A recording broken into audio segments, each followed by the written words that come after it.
بہت وقت پہلے کی بات ہے، جادوئی ریاست سورن لاک میں ایک سنہری پری رہتی تھی جس کا نام تھا سونا۔ سونا کے سنہری پروں کی چمک ایسی تھی کہ اس سے پوری ریاست جگمگا اٹھتی تھی۔ وہ ہمیشہ خوشی، محبت اور امید کی کرنیں پھیلاتی تھی۔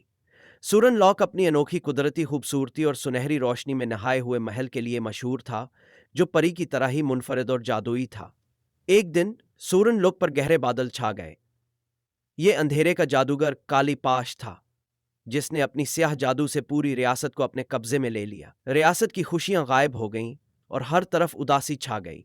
درخت، پھول اور ندیاں سب کالے اور مرجھائے ہوئے نظر آنے لگے۔ سونا کی سہیلیاں اور دیگر پریاں اس مسئلے کا حل ڈھونڈنے کے لیے جمع ہوئیں۔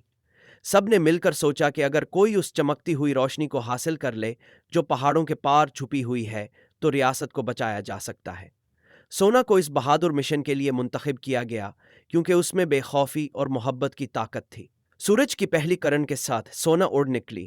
اس نے طویل سفر کیے، خطرناک جنگلوں اور گہری وادیوں کو عبور کیا۔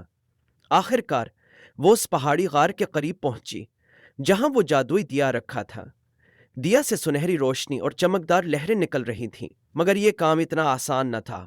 کالی پاش نے اپنے شیطانی محافظ وہاں تعینات کیے ہوئے تھے۔ سونا نے اپنی عقل مندی اور جادو کا استعمال کرتے ہوئے محافظوں کو چکما دیا، اور جیسے ہی اس نے دیا کو چھوا، اس میں سے ایک تیز روشنی نکل پڑی۔ سبزہ واپس آ گیا، ندیاں پھر سے بہنے لگیں، اور سورن لک کو اس کی کھوئی ہوئی خوشیاں اور خوشحالی واپس مل گئی۔ سونا نے اپنا وعدہ نبھایا اور روشنی کو واپس لائی۔ کالی پاش کا جادو ختم ہو چکا تھا۔ پوری ریاست میں جشن منایا گیا اور سونا کا استقبال سنہری پھولوں کی بارش سے کیا گیا۔ سونا کی کہانی سب کو یہ سبق دیتی ہے کہ سچی بہادری، محبت اور تعاون سے کسی بھی مشکل کو پار کیا جا سکتا ہے۔